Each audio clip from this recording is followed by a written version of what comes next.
Liz, I'm so grateful to have you with us today. Thanks for making the time to be here on the Calm Mom podcast. Thanks for having me. I'm so excited to talk with you. Yes, so we were talking before we hit record about how our work is aligned in a lot of different ways. And I'm excited to talk about it because I think anytime that we can bring self compassion, any form of compassion really, into the conversation, I think that people generally underestimate the power that lies within. They think it's just this nice thing or it's this like woo woo thing, but they Right. don't truly understand like the science even behind what it does to our brains to have self compassion instead of being so critical or judgmental or whatever it is. So I'm really looking forward to talking with you today.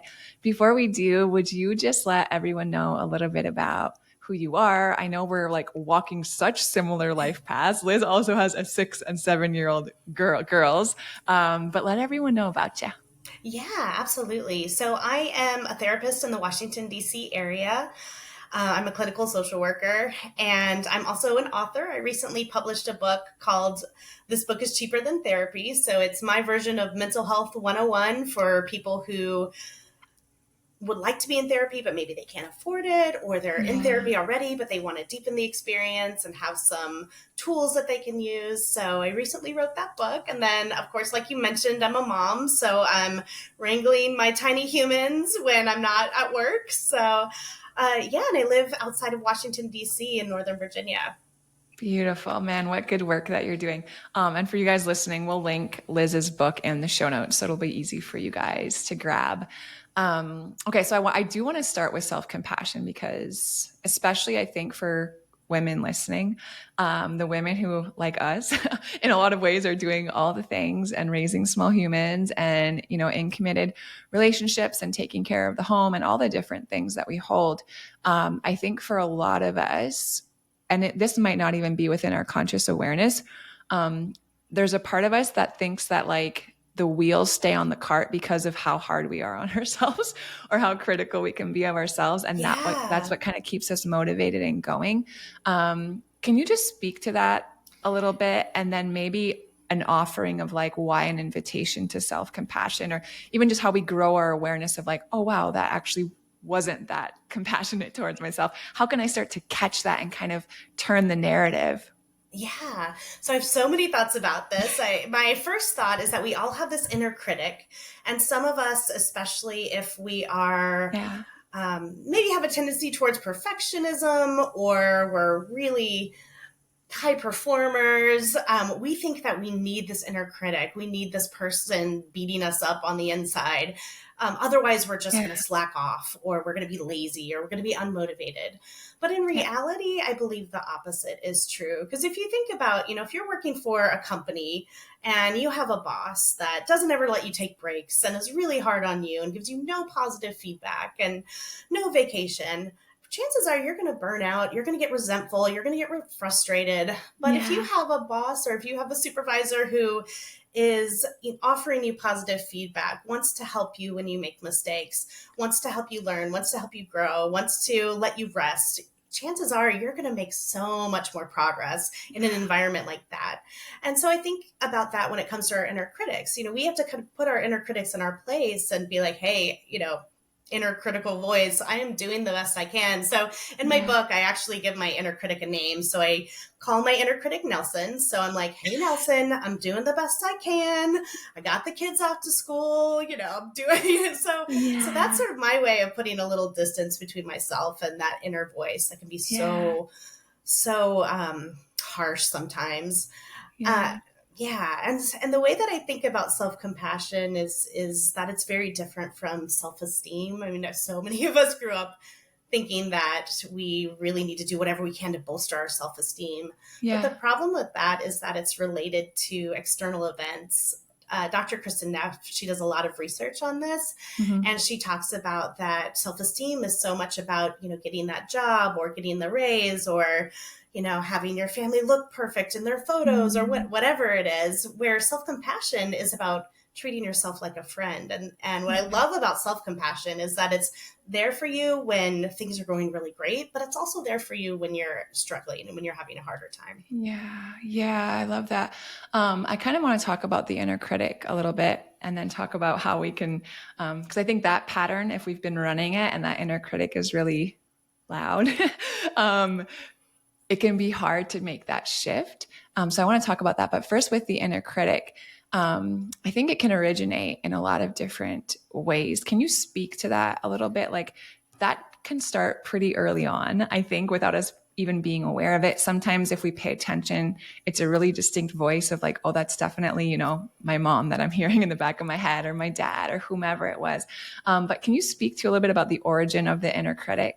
Sure. I think it comes from a few different places. It can definitely come from growing up, if there were people or friends or parents or relatives or teachers or whatever it is who might have been critical and hard on us, or if they had a certain expectation, Yeah. that the inner critic can sometimes echo some of those voices. But Mm-hmm. I also think the inner critic comes from this need for us to belong and to be accepted. Yeah. So the inner critic actually means well. So Yeah. Nelson means well. I Nelson love is that. trying to I think that's so important. Like, I just want to make sure everyone understands that, like, your inner critic has a good intention. Yes, absolutely. Yeah, our inner critics want us to avoid pain, embarrassment, Yeah. rejection. Our inner critics, want us to find love and belonging. They're just going about it the wrong way. Yeah. And that's like hardwired into us, because if you think about it, back in early human days, whoever was accepted and belonged to a group of people had a much greater Yeah. chance of survival. So, That's right. this need to belong is hardwired into us, and Yeah. and that's why our inner critic can be so loud sometimes. Yeah. I love it. That's so important to keep in mind. And I think it's also important because I think our intuition, or maybe like logically, if we were thinking about this, if we perceive that the inner critic is chattering, our instinct might be to try to get it to calm down, go away, be quiet, shut up. Like, I'm not going to Right. listen to you. I'm going to ignore you. But I think a counterintuitive approach, at least what I found, has been much more helpful in this relationship with my inner critic. And you seem to be nodding along. Yeah, talk to us a little bit about that. Yeah, I love that approach, to really think about you're going to befriend your inner critic. Your Yeah. inner critic means well and wants to help you, but it's just not always getting it right. Your inner critic, you wants you to avoid anything that's going to cause you pain. And in the short term, that might actually work. You might actually avoid that pain in the short term. But what sometimes happens in life is that if we try to avoid pain or frustration in the short term, we end up causing Mhm. more stress in the long term. Yeah, that's so true. Um, when it comes to self compassion, I think I think we all want to be compassionate towards ourselves. Like, we can be compassionate towards our children or our partner. For some reason, it feels harder to be, I'll just speak for myself. Like, sometimes it just feels harder, right, to be compassionate for myself. So for people that are listening that are like, yeah, I've actually heard about this quite a bit, and I know I can have some pretty harsh inner talk, and I can be really judgmental or critical of myself. And I want to speak to myself more kindly. What are some like good handles or like practical ways to get started to kind of start to shift that inner dialogue and cultivating more compassion? Yeah, that's a great question. One of the first things people can do is to start talking to themselves as if they would talk to a friend, Okay. because we often say things to ourselves that we would never ever dream of saying to another person. And so I try to be careful to not say anything to myself that I wouldn't Mm. say to my child or my friend or my partner. So, being mindful of how you're talking to yourself can really, really go a long way. Mm-hmm. And also, sometimes we think we have to take our thoughts at face value, and you really Oh, don't. so If good. if you have a thought, Yeah. you have a few options. You can disregard that thought and be like, "Oh, that's just a random thought my brain came up with. I don't have to feed it. I can disregard it. I can let it go." Yeah. Or you can take a look at that thought and challenge it a little bit and ask yourself, do I have any evidence for this? Is this Mm. thought really true? Is there a way that I can reframe this in a different way that might be a little bit more beneficial? So I really think it's important to almost put our thoughts on trial Yeah. and to question them. Yeah, I think that just that is a practice that can go so far in improving Right. our mental health. So often when I was trying to grow an awareness of this too, I was starting to think of these thoughts as like these pop-ups that would come up on my screen, right? When I'm like surfing the Yeah. internet. And it's like, I can't really control, I guess to a certain extent, what pops up. But I Right. can certainly control if I like sit there and watch it or if I X out of it, right? Or if I question it or like all of these things that you're referring to. So I think that's a really good place to start too. Um, when it comes to self-compassion, I wonder if you could speak a little bit to like the practical reasons why. Like, yes, we understand like I want to be kinder to myself. But like tell me what are some like what on the other side of that, what are some practical things that actually happen? How does that affect our learning and our growth? How does that affect our relationships? How does it affect how we like the lens through which we see the world, our creativity? Like I'm sure all of these things are probably impacted by it, right? Yeah, absolutely. One of the first things self compassion does is helps us be more cognitively flexible. So our brains Okay. often default to black and white thinking, all or nothing thinking, things are all good or they're all bad. So if we can be a little bit more compassionate with ourselves, that helps us embrace shades of gray. Rarely are Mhm. things ever all bad or all good. They're usually a mix of everything. And so Yeah. by showing more compassion to ourselves, we start to develop that flexibility. Mhm. It also helps us become more resilient because, Yeah. if you are really lean into perfectionism and you're really hard on yourself, Mhm. things are going to be great until you hit that slip up or you make a Yeah. mistake and then Like life everything falls happens. apart. Life happens, right? Exactly. Yeah. I mean, so many times I've had a plan for my week and then I get a kid who's sick and home from Yeah. school unexpectedly, and my Yeah. week is completely not what I had planned. So self compassion helps you be flexible and work within your reality, and um, and so you become more resilient. You can keep Yeah. going, and it prevents burnout as well. If you are trying to live up to this really high standard 100% of the time, it's at some point it's just going to be unsustainable and exhausting. Yeah. Yeah, and the Yeah. other benefit that can come from being more compassionate towards yourself is that if you're more compassionate towards yourself and kinder to yourself, it usually helps you become kinder to other people. You're a little Yeah. offer people more grace, offer people more understanding, and that just improves your relationships overall. Yeah, that just makes the world a better place to be in, like for Right. everyone, right? I think it's so interesting too, because we talk a lot about our nervous system here, and we talk a lot about being in Yeah. fight or flight, and we know that our brains can learn and grow, and like the neuroplasticity in our brains, the rewiring in our brains, happens in safety. Right. And self compassion brings safety, right? Rather than like Yes. being super critical or judgmental, our bodies perceive that as a self attack, right? Like that doesn't feel safe if we're being nasty to ourselves. And it Right. actually affects how our brains are able to learn new things and pick up new habits and grow and all these things like that we want to do that sometimes we're like, we get frustrated with ourselves and we don't realize that our response, I think, to how we're trying to grow and learn new things and rewire our brains is significantly impacted by, are we greeting that with criticism and judgment or self-compassion? Like how our brain functions is different. Right. Yeah. Essentially, we're creating a psychologically safe environment for ourselves. Yeah. Yeah. Which is pretty empowering Yeah, it if you think really about it. is. Yeah. Absolutely. Talk to me about how empathy plays into all of this. Like, how do you define empathy? And then what's like the superpower that's rooted in empathy for us? Yeah. So I think empathy is the ability to understand what someone is feeling, but empathy Mm, is not necessarily being in that place with them at the same time. Does that make sense? yeah. I think of it Yep. almost as like if somebody's in a hole, right? They're deep down in the bottom of a hole. Empathy is not joining them in the hole. You don't have Right. to go into Yeah. the hole with them, but empathy is like being at the edge of the hole, reaching down, helping pull someone out of that. So Yeah. it's about understanding what someone else is experiencing without necessarily having to go into essentially you're walking alongside them, but you're not kind of going into the darkness with them, if that makes sense. You're helping pull them out of the darkness. So I think that's my personal definition. Other people might Yeah. have other ideas. Yeah, that makes a lot of sense. And how does that, like, what's the interplay between empathy and self-compassion? Well, I almost think of them really in the same vein. I think really Yeah. maybe self-compassion might be empathy in action in a way. Yeah. For ourselves, right? I Yeah, think for so. ourselves. That it's Yeah. that it's sometimes I think of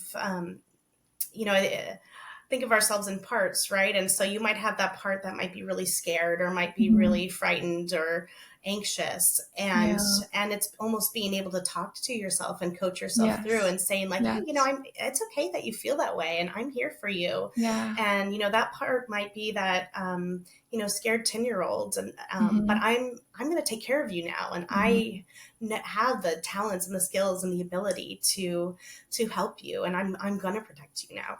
Yes. Yeah. That's so beautiful. It's something that I probably don't give my mom enough credit for, but I should. I'm like going to give her credit here, like publicly on the podcast. But she's always someone, and I can think of so many moments growing up, like in middle school, high school, college, having kids, and even now, like I'll call her and she's like, "Oh, what's going on?" And I'll be like, oh my gosh, I don't know. I'm just like, I don't feel like I'm in a good place. I've been so tired lately. Like my mood hasn't been good. But like, I'll say all these things and she'll be and she always just has a way of being like, well, yeah, like look at everything you're managing right now and look at all the Yeah. things that you just did. And look at this season that you just moved whatever from your family from Miami to Houston and you had to have your house like perfect and ready to show in Miami for months. And that was really stressful. And then you have little kids and Right. dogs and you drove them here. And like she'll just like point out all of these and like in that moment she just like flips it for me and I start to feel so much compassion for myself and I'm Right. like, oh my gosh, you're right, like I'm not crazy. It's Yeah. just like it's really been a lot. And whether it was college or I was in high school or middle school, like I just so appreciate that at least I don't have memories of her like diminishing my experience, which I think can be often our own self-talk and like Right. you should be able to manage this. This is not a big deal. Other people can do it, or whatever lies we're telling ourselves, or half truths maybe. And really, she just helps to remind me like it feels like a lot because it is, and that Right. always just feels like so like this wave of compassion can wash over me, and I'm so Yeah. grateful for. Yeah, that she's validating for you that it's okay to feel what you're feeling and you have a right to feel what you're feeling. And I Yeah. think something you said when you were talking made me think of the fact that to put things in context, right? That I think Mm, sometimes we often think like I'm failing, but then we don't stop to think about all the pieces that are playing a role in yeah. what's on Yeah. our plate. Yeah. Yeah, We don't zoom out enough, right? yeah, Or give ourselves exactly. enough credit. Yeah. Yeah, Big we don't picture. zoom out enough. Yeah, it's actually one of my favorite. I don't know if it's like a favorite thing, but it's always such a beautiful moment, especially on my one-on-one sessions when I'm coaching, when I can just help someone see all of that. And it's like this light bulb. And then oftentimes it brings tears because it's like, oh wow, I have been carrying a lot. Like that has Yeah, been heavy. Like no wonder I felt the weight of that because right. it's hard to see that sometimes when you're in it. Yeah. Yeah. And oftentimes, too, we don't let ourselves acknowledge our pain Yeah. because we feel like someone else has it worse, or we feel Yeah. Oh feel like yeah. I have so many good things in my life, I shouldn't feel bad about this. But in Hmm. reality, but you can hold two Yeah. truths at the same time. You can feel Yeah. so much gratitude for what you have in your life, and you can acknowledge that this thing is really hard or really painful, and both of those things can be true. And you can have a right to your own pain even though somebody else might have it harder, or someone else might have Yeah. something difficult going on in their life. It's okay to still feel your pain. It's just like Mhm. you can still be happy even though someone out there in the world might be happier. That's so Yeah. true. Yeah, yeah. Self-compassion, it does. It comes in so many variations, right? Like that's Right. compassionate too, to allow yourself to just experience the emotions that are coming up with the season that you're in or the Right. day. Yeah, and sometimes being able to being able to validate our own emotions, that allows that Mm, emotion sometimes to move through us a little bit more quickly than if we are trying to push it away or tell us, so stamp true. it out, or tell us we shouldn't be feeling that. Yeah. Um, I'd love to hear a little bit about your journey and becoming so passionate about this work. Like the story behind, that led to like the passion for self-compassion, or even like the impetus for your book. Right. Being a therapist is actually a second career for me. I came out to DC thinking that I wanted to work in politics or Oh, international affairs. And, wow. No for a way. while, yeah. For a while I did that. I worked in downtown DC, and I did, nonprofit and political fundraising, and worked on the Hill and all of that good stuff. But after maybe about 10 years or so, I realized this is not for me. I'm not competitive. I don't think in black and white. I embrace the shades of gray. I like Yeah. working one-on-one with individuals. And, speaking of moms, I actually remember having a conversation with my mom where I think it was in tears. I was like, Mom, I don't like what I'm doing. And she's like, well, you can go back to school. And it was Wow. like a light bulb went on. I was like, oh my goodness, I can. I can do Never thought that. of that. I'm allowed. And so I ended up Yeah. going back to get my master's in social work and made a career change. And I'm That's really so happy brave. that I pivoted to this direction, because it's a Yeah. much better fit for who I am. And it's never too late. Yeah, it's never too late to make change. Yeah. Change Wow. might take some time, but it's never too late. Yeah. I can relate because I'm like in the middle of that right now. Right. I just settled my last case in my law firm last week. So I'm like Wow. winding it all down. And it's so similar to your story. I'm like, man, does this country need good lawyers? But I am done being one of them. like, Right. I Yeah. don't, that was so good for a season and I learned so much. And I'm sure, your story is very similar. Right. And the more that I learn about myself, way more than I knew at 22 when I decided to go to law school, I've realized that that's no longer a good fit for me anymore, and I can serve so Right. many people in such a different way that feels so much better for my soul. Absolutely. But finding the courage to do that has the journey, I guess, has actually required a lot of self-compassion now that I think about it. Right. Yeah. Because the journey can be really sort of messy and clunky Oh, it sometimes. And is for sure. yeah, absolutely. I'm like, And what am I doing? I still have all these student loans. Like, is this a bad? And I'm like, right. no, it's not. This is actually it's really scary and it's really good all at the same time. Absolutely. Yeah. And I have a lot of gratitude as well for, having been in a different profession, because I feel Yeah. like I can understand, or I can know what it's like to be that overloaded professional in Yes. DC who's, in the political world. I don't know exactly what it's like to be in their shoes, but I have Yeah. that understanding of what it's like to work in that environment. And that helps me a lot as a therapist, especially Oh, I'm in this sure. area. I'm sure. You're like, I was there too once. I Right. remember. For That, sure. yeah. Especially as we talk about empathy and compassion, that goes a long way. Having Right. experienced a lot of what they're experiencing.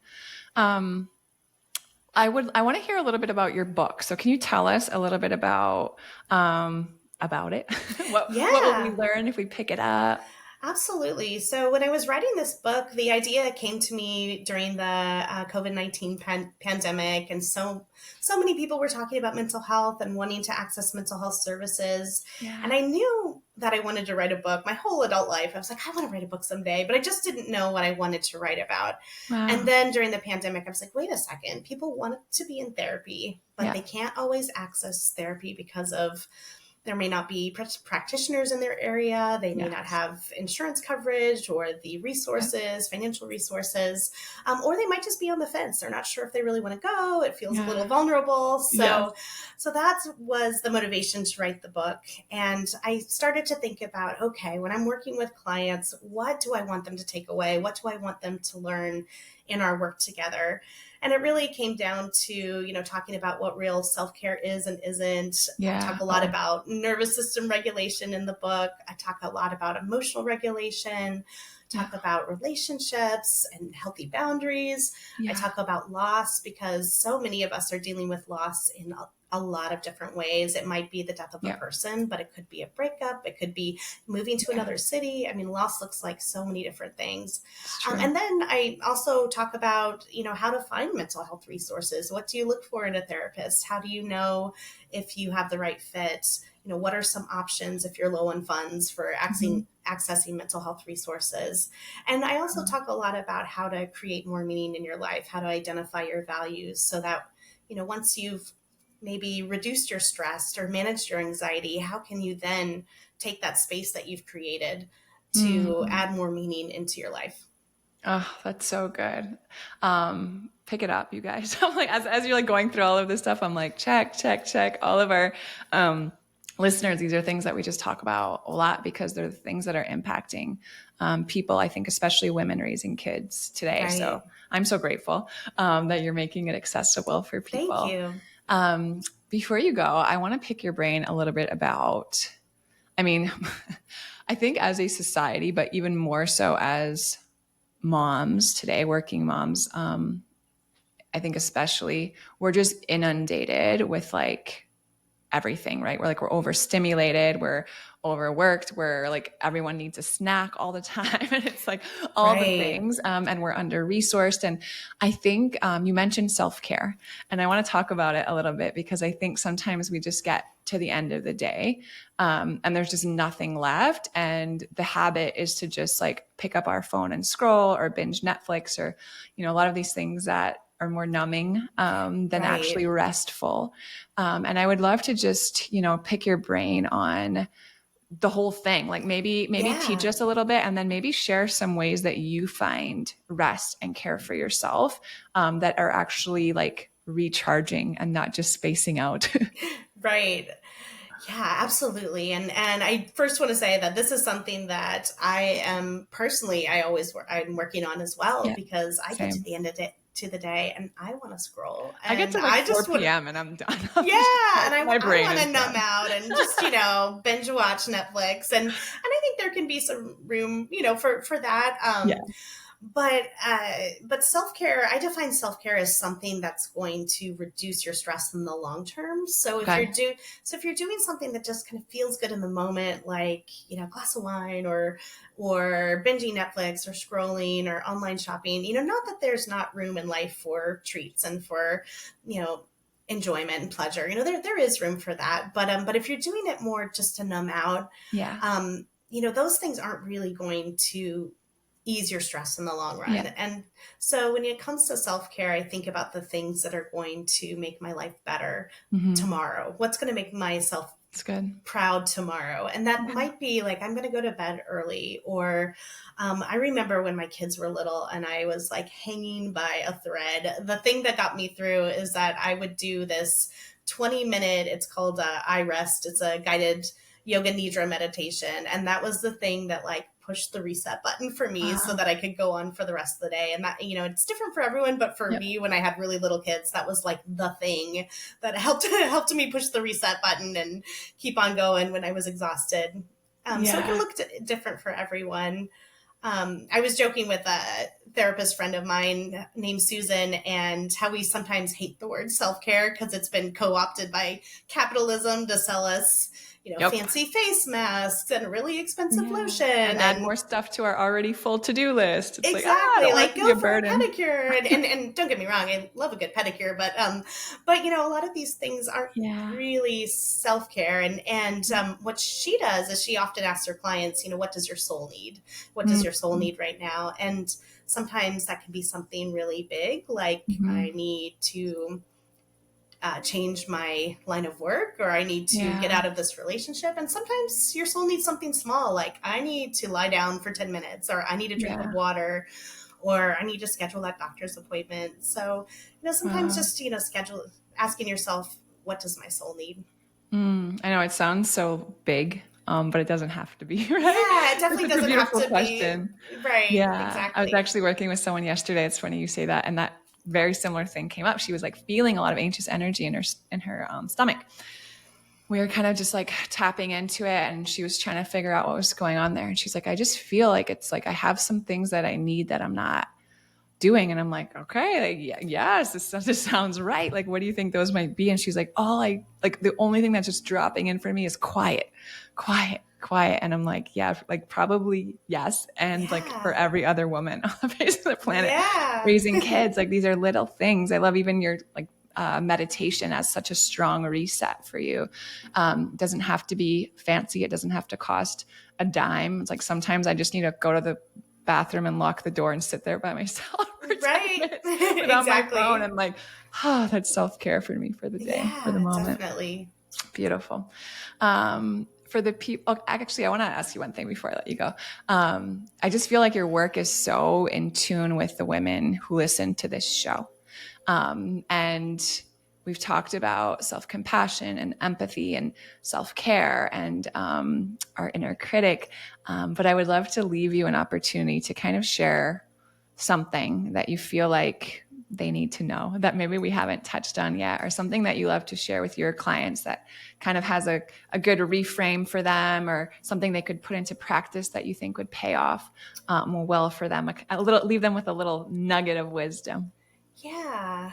Um, so as you were asking that question, it made me think a lot about my my like journey as a parent and Yeah. what that felt like. And I think for women, especially women who are, have it all together and are really motivated and want to do things well, and I mean that's probably pretty much all women out there, but Sometimes have it all together. right, exactly. And I think I almost had to grieve that in some ways as a Yeah, parent, and I had to that's give good. myself permission to grieve the fact that I wasn't going to have it all together all the time, that Yeah. there was always going to be something that was going to be messy, or, Yeah. on the days that I managed to put together a great meal, maybe I didn't shower that day, or the Yeah. day that I really crushed it at work, maybe my kids watched a little extra TV, and Yep. just this idea that it was just never going to look picture perfect 100% of the time. And I, Yes. even,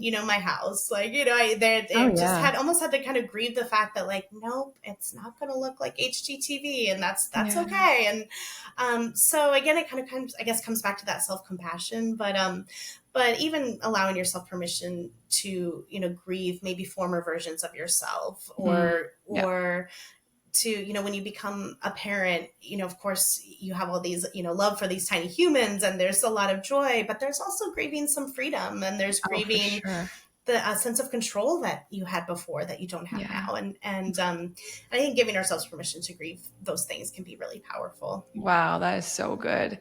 Um, I think that's so helpful. And I think, you guys listening, like lean into that, because I think there's almost always something, right? Like I don't Yeah. think we ever get to a point where it's like every expectation perfectly met. And we've like, that's just ridiculous. Right. And regardless of what it is in this season, at least as I think back, there's always been things that I've had to like either grieve or, detach even the story, right? Like because my house isn't clean today, like what am I making that mean about myself that I have to like detach from? That's actually Right. not true. Because life is messy and my house often gets messy and my kids are messy, and Right. but it's all good. Yeah, absolutely. I love And that. Well, there's thank you. always Yeah. things that are in our control. There's a lot of things out of our Yeah. control, but we can always, pause for a minute and do something that makes us feel more like ourselves, or make us feel That's right. Come more back to center, together. reset. Yeah, Yep, grounded. absolutely. Yeah. For sure. For everyone listening who, well, we'll link the book in the show notes for sure, but that just want to connect with you, that want to learn more from you, that want to be in your space, where can they find you? Sure. I have a website. It's lizkellymsw.com, and I'm on Instagram as well. It's real.life.mental.wellness, which I know is a mouthful, We'll link it. but you can find me on Instagram as well. And I love hearing from folks about what they want to learn more Yeah. in the mental health space. So always welcome feedback. Beautiful. Well, thanks for the work you're doing in this space. Thanks for the gift of the book that you created to be able to really share far and wide for people who might not have access to mental health professionals. Just making that resource available, it's such a big deal. And just thanks for making the time to be with us today and share so much of your wisdom. Yeah, thanks for all the work that you're doing. I really appreciate your efforts to normalize how hard parenthood is and everything that goes into it. Yes, for sure. All right. Thanks again, Liz.